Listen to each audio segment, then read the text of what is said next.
senior tackle ceremony in 1943. Why? You are correct, Tim. There were no seniors in 1943. Yeah. Ah, I feel like I may have asked this one already. What was Ohio State's win-loss record before starting to play in Ohio Stadium? $175, 83, 20. 175 wins, 83 losses, 20 ties. Ah. When was the first paid assistant football coach added to this Ohio State staff? You had the first two numbers and the last number correct. It's 1903. Previously, all other assistant coaches were volunteered. They were assistant coaching for free. All right, and my last one. What was the circumference of Ohio Stadium? The original, before we did all the add-ons, the original circumference. A third of a mile. Now, I will say, I asked the question to those that might know what the current circumference is, and no one had an answer for me. So, I will have an answer for you because I'm planning on making one of my students on Tuesday walk the entire circumference with one of those rolly measurers. So I will have an answer for you.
He gave me a little back talk earlier today, so that's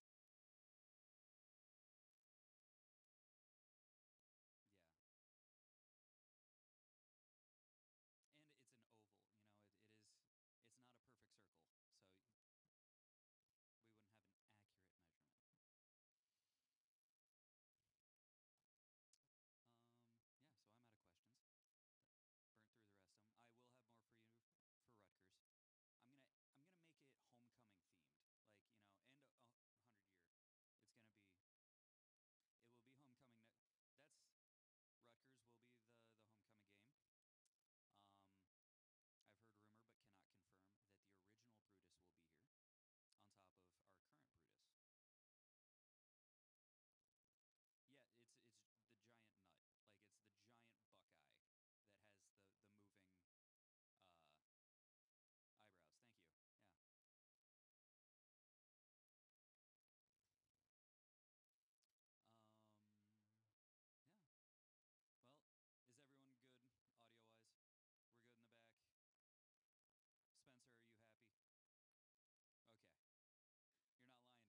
Just want to start off again by thanking unbelievable crowd from the jump, the skull session, the walk, the beginning of the game, all the way to the end. There was a lot of people hung around at the end of that game, and we don't take that for granted. So really appreciate Buckeye Nation and all the people who were here today. Okay, we'll open up over here on the left. Over on the right, Cam Teague Robinson from The Athletic. Ryan, just on the corners, I know you're really depleted there. Yeah. Just your thoughts on the young guys who played, and then also kind of touch on the injuries of Denzel and Cam. Yeah, again, we're not expecting those to be long-term things, but not having those guys in there and their experience, was a concern going into the game. But Jair and JK have been practicing. They practiced really hard all spring. They practiced all preseason. They've been out there, and we told them right before the game that everybody in the team believes in them, and we do. And they have no fear, and they went out there and played, and they did a really good job. I mean, I don't know what the film's going to show, but I know they competed, and I thought Tim Walton did a really good job getting them ready. And I'm proud of those guys to be able to win a conference game with them in there. Both really, I guess that's their first start each. Over to the left, Lori Schmidt, Columbus Dispatch. Coach, what's the key to getting two running backs going the way you had them going tonight? Well, I think it's just the mentality of we know how long of a season this is going to be. And when you have two guys that you can go back and forth, who are unselfish, who understand what it means to be a team, that's the key. If it starts to become like, what are my carries, what are my touchdowns, what are my runs, then it doesn't work. But Travion and Mayan both have been excellent. Travion's energy before the game was off the chart. You could just feel it. I mean, I felt it in warm-ups. I felt it in the locker room. I felt it coming out of the locker room. And then he ran that way. He just ran hard. He ran physical. He ran with energy. And so did Mayan. Mayan ran hard. So I think we got something good going in that room. And you saw Dallin even run at the end. I thought he was running well. But hats off to the offensive line and the tight ends. I thought they really moved the line of scrimmage today against a good defense. Over to the right, Dylan Davis, Delaware Gazette. When you're talking about being balanced offensively, is that about as close to perfection as you can get as far as being balanced goes on offense? Yeah.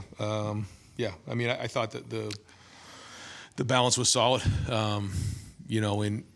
We're a no-huddle team, and Wisconsin huddles a lot. So for us to kind of control the time of possession the way that we did, and I think we were up 21 points at one point. I think we had a 6 or 7 minute drive, and we kicked a field goal, but it turned into a 4-possession game, and we ate up a lot of clock in that drive. And I felt like that was a really good drive for us, even though maybe over the years, we expect to score touchdowns at a faster clip. But when you're in these types of games, you have to think that through. And I thought that was good, but I thought that the tempo and the mix of run and pass today is what we're looking for, yes. Over to the left, Rob Aller, Columbus Dispatch. Ryan, you got pretty animated after the defensive holding call. You were riding the official pretty good. How much of that is being upset in the moment, and how much is having the back of your defense wanting to support them? Yeah, I usually don't talk about that stuff after the game, but I obviously didn't like what I saw, and I felt like that was a big play, but I wanted Jair to know that, like, I do have your back, like, that, now if it was, egregious, okay, move on, but I want to defend him in that moment. This is a young kid out there in a big stage for the first time, and I hope he felt like, his head coach was backing him up in that moment, because I think it mattered, and I believe what I was fighting for.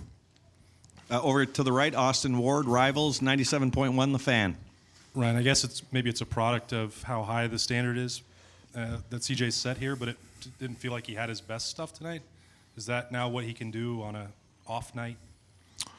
Yeah, I mean, I thought he was really good, in a lot of spots. That's a very good defense, and to throw 5 touchdowns, I mean, he was really good, and we had more out there. Right? The protection broke down on 2 plays in particular that would have been huge plays if we could have executed them better. But I thought the touchdown pass to Emeka was off the charts.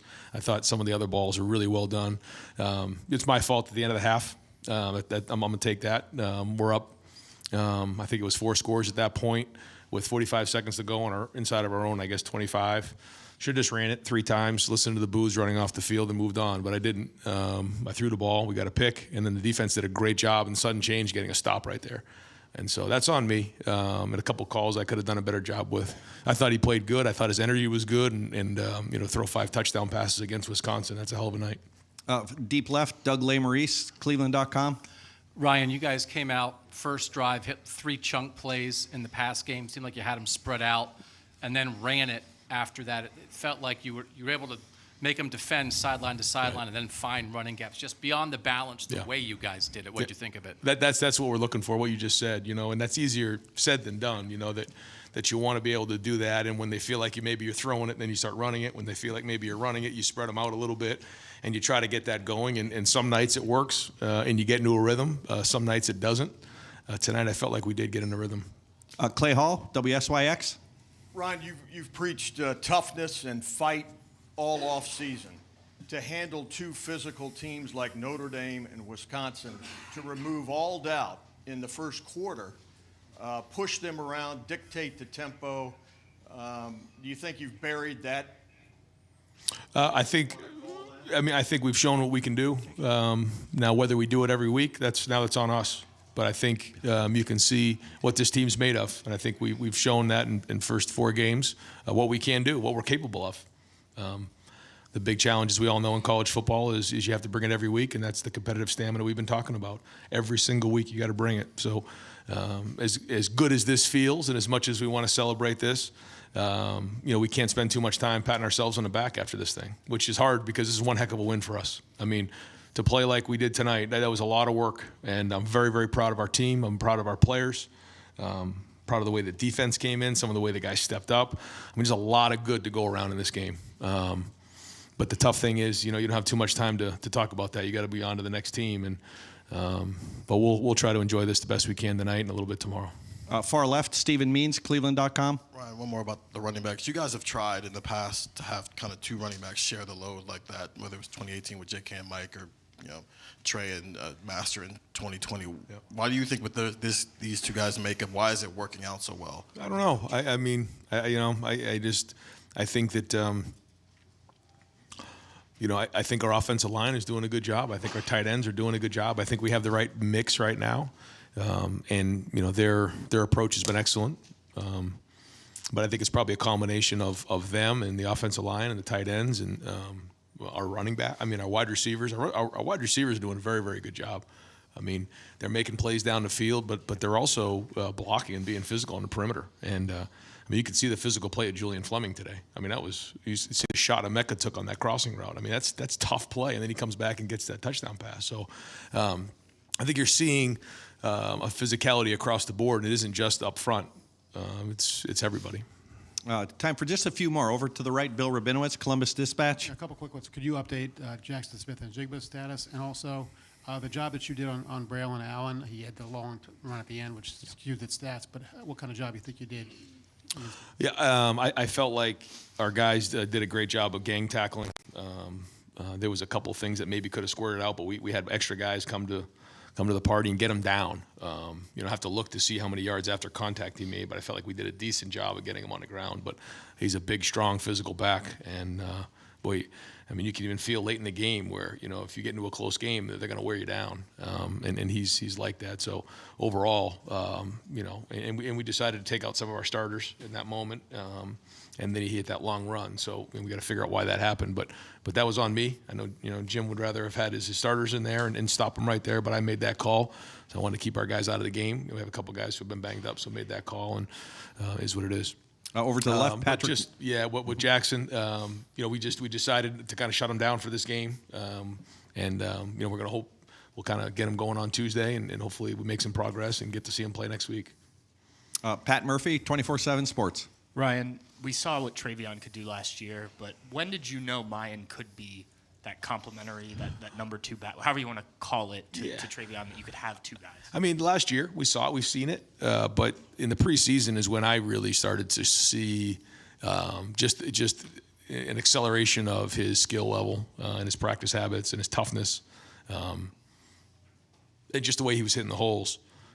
I thought he had one of the best preseasons on offense, and now you're starting to see it. But Mayan, even you think back that freshman year, he had, in that Clemson game, he shows up and makes some plays. So Mayan's been making plays since he's been here, and he's strong and he's powerful. He's built low to the ground. He's a changeup from Trey. They have different styles, but the great thing about them is, man, they're pulling for each other, and they know that there's carries to go around. And boy, their attitudes have been excellent. Now you're seeing their production show up. Final two questions for Coach over here to the right. Tim May, on3.com. Yeah, Tim May, whatever.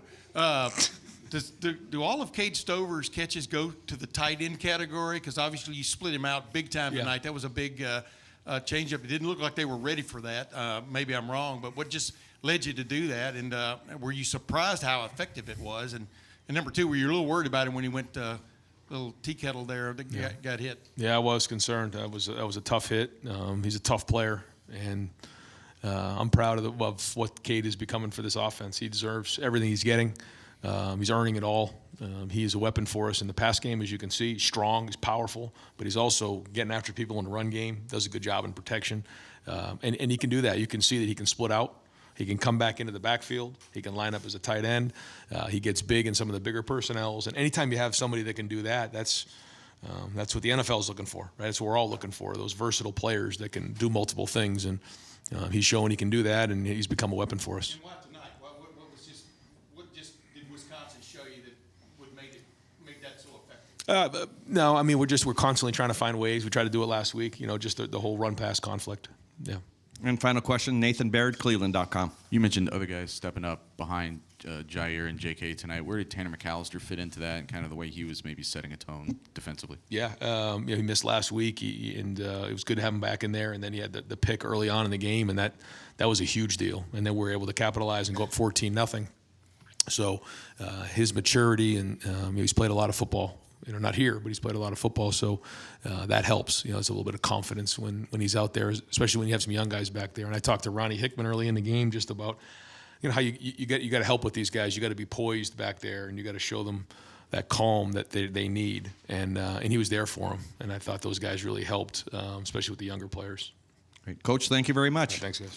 All right, folks, we're going to bring in C.J. Stroud at the front podium. The 4 tables in the back, if we could clear them off, make sure there's not any computers on those tables. We've got Cade Stover, Tommy Eichenberg, Tanner McAllister, and I think Mayan Williams is back there. Got you right there. And Tommy, you want to just go right along there? Pardon me? I want the 4 of you guys to go to the back. There's 4 tables. You can each grab a table.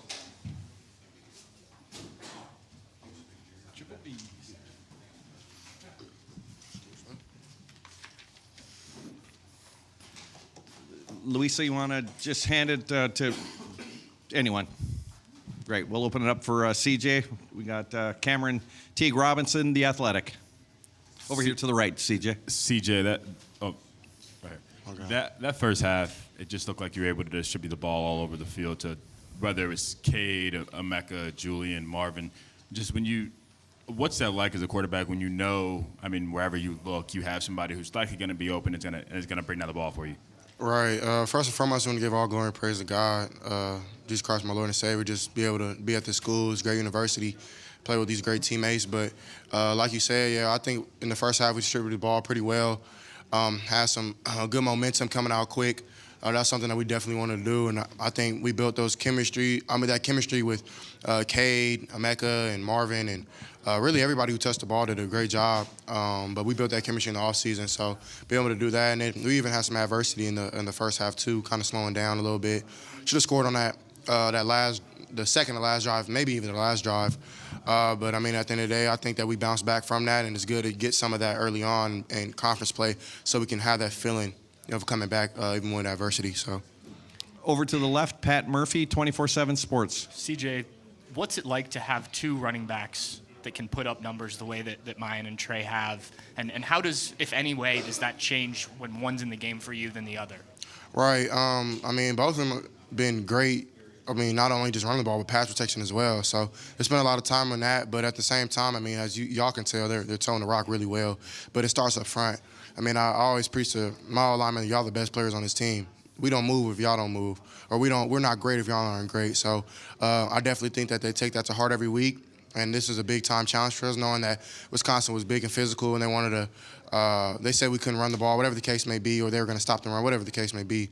And they were a good team, but I feel like that was a challenge to us, and we wanted to step up to that. So mine and Trey were great, but I definitely think it starts with the O-line and tight ends blocking in front. Even the receivers did a great job blocking today. Over to the right, CJ, Austin Ward, Rivals, 97.1 The Fan. CJ, I could tell you weren't thrilled with my question. You might have missed my sarcasm, that your standard is so high that even if you miss a couple throws, that it seems like that's your off night.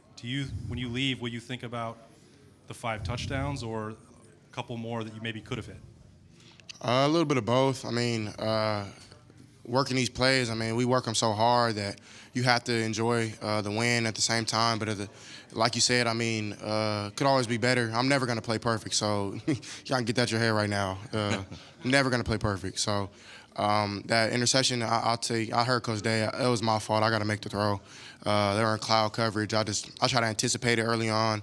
Try to throw it before he broke, but I probably should have waited till he broke a little bit. I thought he was going to go at a higher angle, but Marvin did a great job with that route. I just got to make the throw better. So, and then I just kind of got irritated after that, and I got to get out of my own head. So, but I mean, I think that's a good thing. And then we fought back. I think that's the most important thing. So, I'm never going to play perfect. Never going to be perfect in life and in football or off the field. So, I'm not really worried about your question. It's cool. I like messing with you. Yeah, I guess. I mean, shoot, numbers all right.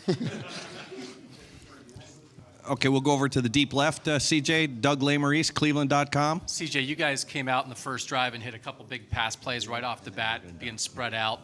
And it felt like that maybe opened up the run then, that you had them spread out with the formations, and then you ran on them. Can you just talk about that kind of balance to spread out a defense, and then maybe they're in conflict of they don't know whether to try to stop the run or the pass, and you guys are doing both? Yeah, I mean, that's something that we definitely, I think it goes back to the offseason of dealing with Coach Mick, of being very balanced, being able to run the ball and throw the ball. And I think we're over like 250 in both aspects. So, I mean, when you can do that, man, it's amazing. It makes my job easier as well. So, I know last year we relied on drop back pass so much, and we did a great job at it. But now this year it just makes it more comfortable. I honestly got to be better with just handing the ball off and being more disciplined and not kind of getting bored. So at the end of the day, we run the ball very well, but I got to be able to stay warm and stay engaged. So I'm not saying that I didn't do that. I can always be better. So I definitely think if we keep both aspects rolling well, then I think we'll be one of the best offenses in the country. Over here to the right, Tim May on 3.com. CJ, Cade Stover, who knew, right? I mean, well, you knew, but y'all splitting him out and stuff, got some real good mismatches there, it looked like, and stuff. And what has he just brought to the program, I mean, here the last couple of weeks, but especially tonight? I mean, they didn't seem to know how to handle it. Yeah, I mean, Cade is definitely a Swiss Army knife. He can run, he can block. He can do really anything. So it's just amazing to see his work kind of pay off. I mean, he's one of the first people that took me under his wing when I first got to school. So he's a better person than he is a football player. So, I mean, I'm really proud of him. And I owed him for last week. I missed one today. That was kind of irritating. But, I mean, he got 2. So, but we can always be better. He actually blamed himself on that, but I'm going to take the blame. So at the end of the day, I mean, we can always be better. And I think Cade is going to continue to be great. I'm super excited for him, super happy for him. We've got time for a couple more for CJ. Over here to the left, Bill Bender, The Sporting News. CJ, I think 10 of your first 15 plays went for 10 yards or more. You guys were really in a rhythm with that. How much of that was the script or how much was execution? And when you guys are in a groove like that, I mean, what's it like in the huddle? Or not in the huddle, just in general for you when you get going like that? Right. I definitely think it's a mixture of everything. I mean, it starts in practice.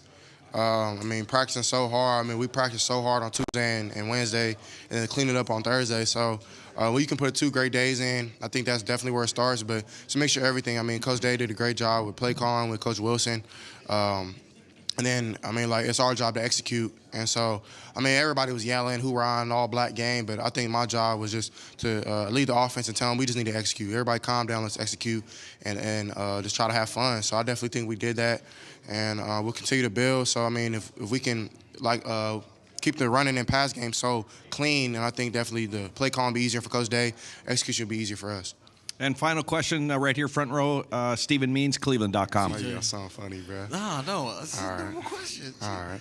4 weeks into this, and I know you're not going to say you played perfect and whatnot, but 4 weeks into your second year as a starting quarterback, just how do you feel like you're playing so far? I mean, I don't really think that's my place to judge. Of course, I mean, I'm going to go listen to the coaches and what Coach Day, Coach Dennis, Coach Fish got to say, Coach Key, see what their feedback is. And, I mean, I think it's something that we do great at Ohio State. We don't look back. I mean, after our Sunday practice, it's like it is what it is. So, I mean, whoever I'm playing, we're winning. I don't really care. Like I said early on in the season, as long as we win, I'm cool.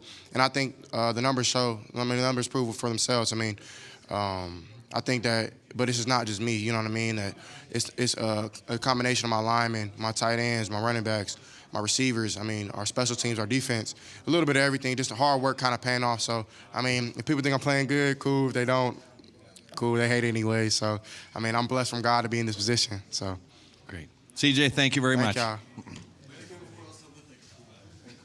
Thanks, buddy. Hey, can you talk to the radio guy? Yeah. Okay. Folks, we're going to bring Donovan Jackson up to the main podium now. Yes. And we will open up with questions. Over here to the left, Doug Lesmerises, Cleveland.com. How much do you feel like you guys are moving the line of scrimmage in the run game and pushing them back and opening holes? Well, we knew we had to, and during the week of preparation, we had to really think about how tough we wanted to be. You know, as offensive line unit, you got to be tough, you got to be strong. So coming into the game, we knew we had some looks, we had some matchups we can take advantage of. And so all 5 guys, and rather all 11 guys on the offense, were clicking on all cylinders in the run game. But we knew there's a lot of stuff to improve on. You know, we had some success, but a lot of stuff to clean up on. Over here to the right, Bill Landis, Rivals. Hey, Donovan. You feel like you guys are starting to build some momentum as an offensive line. It just felt like from last week against Toledo to this week, you just kind of continued kind of, I don't know, knocking guys back, like Doug said, and kind of reestablishing a line of scrimmage for you guys. Do you feel like you're kind of building on top of things right now? Right, you know, it just goes back to what Coach Day says, like keep stacking weeks. You know, we had some success early on, but we got to keep on going. We got to have competitive stamina, which means we got to keep on going every week. But we had some early success going on, but there's a lot of stuff to clean up on. So I'm looking forward to getting back to the film and getting back to work. Over to the left, Lori Schmidt, Columbus Dispatch. Speaking of things that Coach Day has said, he mentioned tonight that the energy before the game was something special that he knew, especially from Travion. Was there something that you saw in the locker room before the contest that told you this was going to be a good night for you guys? Well, I'll say, especially in Travion's case, you know, he stepped in a major leadership role. And so he's letting his voice be heard, and he's telling the offensive line, like, look, like we can dictate this game, like we can get after it. And so having that voice of of one of our running backs just telling you, like, hey, man, like I got y'all if you got me, is really pushed us to, I would say, go above and beyond on the field. Over to the right, Bill Rabinowitz, Columbus Dispatch. Donovan, to be able to dominate, to control the line of scrimmage the way you did, first of all, what's that feeling like when you're just opening up holes and they're getting the second level every play? Well, it's a very gratifying feeling, you know, moving a man from point A to point B. But, you know, doing it with your brothers is the most gratifying thing. You know, I may block one guy, but if all 5 of us on the offensive line are on the same page, the run doesn't hit. So having the ability to have success in the run game today was very special. Touchdowns on all 6 first-half drives last week. You scored touchdowns on your first 4 drives tonight. Is it tiring scoring that many touchdowns in the first half? It's not tiring at all, man. It just means we're going in the right direction. You know, we have success on the field, but like I said, there was a lot of stuff to clean up on. You know, luckily we have talented backs. We have a talented quarterback that makes us right. But as an offensive line unit, there's always room to grow. Yeah. Oh, okay. Any more for Donovan? Donovan, thank you very much. Thank you. And folks in the back, if we can start to wrap up, please.